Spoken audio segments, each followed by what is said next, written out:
تو dear student, جیسا کہ ہم نے یونٹ 1 کمپلیٹ کر لیا، ہم اب اس کے کوسچنس دیکھ لیتے ہیں ایکسرسائز کے۔ تو کوسچن نمبر 1 کچھ یوں ہے: reflect on the enduring legacy of رسول اللہ صلی اللہ علیہ وسلم as described in the text. متن میں بیان کردہ رسول اللہ صلی اللہ علیہ وسلم کی پائیدار میراث پر غور کریں۔ How do his life and teachings continue to inspire people across different cultures and societies today؟ آپ کی زندگی اور تعلیمات آج بھی مختلف ثقافتوں اور معاشروں کے لوگوں کو کیسے متاثر کرتی ہیں؟ تو اس کا آنسر دیکھ لیتے ہیں۔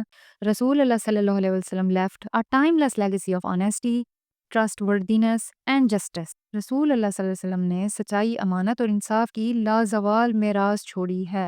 His life is a model for personal integrity and social equality, inspiring people across culture۔ یعنی کہ آپ کی ذاتی زندگی دیانت داری اور سماجی مساوات کے لیے ایک نمونہ ہے جو تمام ثقافتوں کے لوگوں کو متاثر کرتی ہے۔ Question number 2 is what was the significance of رسول اللہ صلی اللہ علیہ وسلم participation in the حلف الفضول؟ یعنی رسول اللہ صلی اللہ علیہ وسلم کی حلف الفضول میں شرکت کی کیا اہمیت تھی؟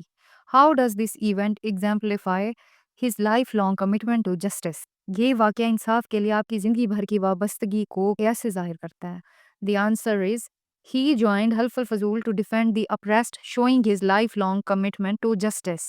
آپ صلی اللہ علیہ وسلم نے مظلوموں کے تحفظ کے لیے حلف الفضول میں شمولیت اختیار کی، جو انصاف کے لیے آپ کی زندگی بھر کی وابستگی کو ظاہر کرتا ہے۔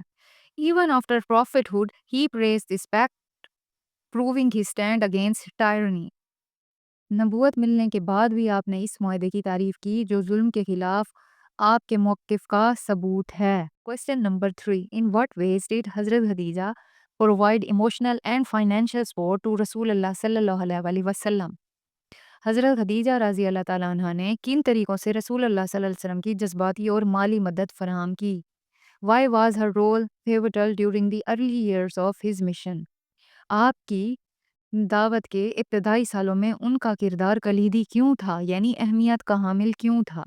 Answer is she supported him emotionally by being his first believer and financially by entrusting him with her trade expeditions۔ انہوں نے آپ کی جذباتی طور پر سب سے پہلے ایمان لا کر حمایت کی اور مالی طور پر اپنے تجارتی قافلوں کی ذمہ داری سونپ کر، یعنی آپ کی مدد کی یا آپ کو سپورٹ پرووائڈ کی۔ Her faith helped Islam survive its early struggle۔ ان کے ایمان نے اسلام کو ابتدائی مشکلات سے نکلنے میں مدد دی۔ Question number 4 is explain the Charter of Medina۔ How did it establish a governance system based on fairness and equality؟ میثاق مدینہ کی وضاحت کریں، اس نے انصاف اور مساوات پر مبنی نظام حکومت کو کیسے قائم کیا؟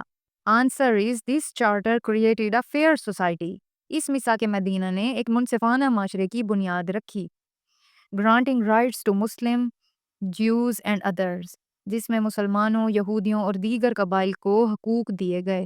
It ensured religious freedom and collective security under justice۔ اس نے انصاف کے تحت مذہبی آزادی اور اجتماعی تحفظ کو یقینی بنایا۔ Question number 5 Why was the Hijra main migration from Makkah to Medina a turning point for Islam؟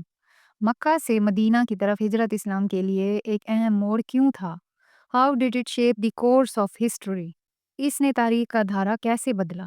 Answer is ہجرہ marked Islam's shift from persecution to establishment۔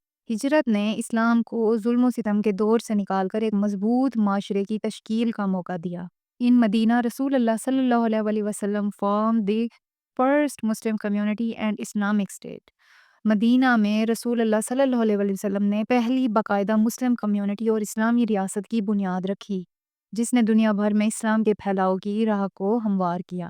Question number 6 The text emphasize value like mercy, justice and equality in رسول اللہ صلی اللہ علیہ وسلم life۔ متن میں رسول اللہ صلی اللہ علیہ وسلم کی زندگی میں رحمت، انصاف اور مساوات جیسی اقدار پر زور دیا گیا ہے۔ ٹھیک ہے، تو what might be the writer's purpose in highlighting these specific principle؟ مصنف کا ان خاص اصولوں کو اجاگر کرنے کا کیا مقصد ہو سکتا ہے؟ تو سوال میں یہ پوچھا جا رہا ہے، تو اس کا جواب یہ ہے mercy, justice and equality are highlighted to show رسول اللہ صلی اللہ علیہ وسلم solution for all societies۔ These values remain relevant today۔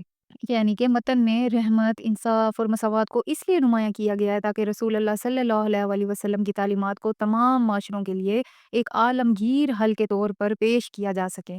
مصنف یہ واضح کرنا چاہتے ہیں کہ یہ اقدار صرف ماضی تک محدود نہیں ہیں بلکہ آج کے دور میں بھی اتنی ہی اہم اور متعلقہ ہیں جو ایک پرامن اور منصفانہ معاشرے کی تشکیل میں رہنمائی کر سکتی ہیں۔ Question number 7. In his final sermon, Rasulullah sallallahu alaihi wasallam outlined the core tenets of Islam. How can this message be interpreted as universal call for justice, equality and ethical living? رسول اللہ صلی اللہ علیہ وسلم نے اپنے آخری خطبے میں اسلام کے بنیادی اصولوں کو واضح کیا۔ اس پیغام کو انصاف، مساوات اور اخلاقی زندگی کے لیے ایک عالمگیر پیغام کے طور پر کیسے سمجھا جا سکتا ہے؟ تو اس کا آنسر یہ ہے کہ stressed equality, sanctity of life and rejection of racism. This sermon remains a guide for ethical living and unity. آپ صلی اللہ علیہ وسلم نے اپنے آخری خطبے میں انسانی مساوات، زندگی کے تقدس اور نسلی تفاخر کے نفی پر زور دیا۔ یہ خطبہ آج بھی اخلاقی زندگی اور عالمگیر اخوت کے لیے ایک مکمل ضابطہ اخلاق ہے۔ آپ نے فرمایا کہ کسی عربی کو اجمی پر اور نہ ہی کسی اجمی کو عربی پر کوئی فضیلت ہے سوائے تقویٰ کے، جو آج کے دور میں بھی انصاف اور مساوات کی بنیاد ہے۔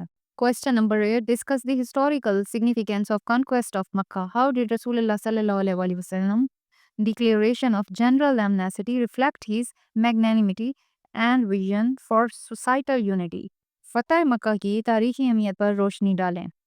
رسول اللہ صلی اللہ علیہ وسلم کے عام معافی کے اعلان نے آپ کی عظمت کردار اور معاشرتی اتحاد کے لیے آپ کے ویژن کو کیسے ظاہر کیا؟ تو اس کا جواب کچھ یوں لکھا جا سکتا ہے: He forgave his enemies, showing unmatched mercy. This victory without bloodshed united Arabia under Islam. فتح مکہ اسلام کی تاریخ کا ایک عظیم موڑ تھا۔ اس موقع پر رسول اللہ صلی اللہ علیہ وسلم نے اپنے سخت ترین دشمنوں کو بھی معاف کر دیا، جو آپ کی بے مثال رحمت اور درگزر کا مظہر تھا، اور خون بہائے بغیر یا خون ریزی کے بغیر حاصل ہونے والی فتح نے پورے عرب کو اسلام کے جھنڈے تلے متحد کر دیا۔ عام معافی کا اعلان آپ کے اس ویژن کو ظاہر کرتا ہے کہ معاشرتی اتحاد اور امن صرف درگزر اور اخوت سے ہی قائم ہو سکتا ہے، نہ کہ انتقام لینے سے۔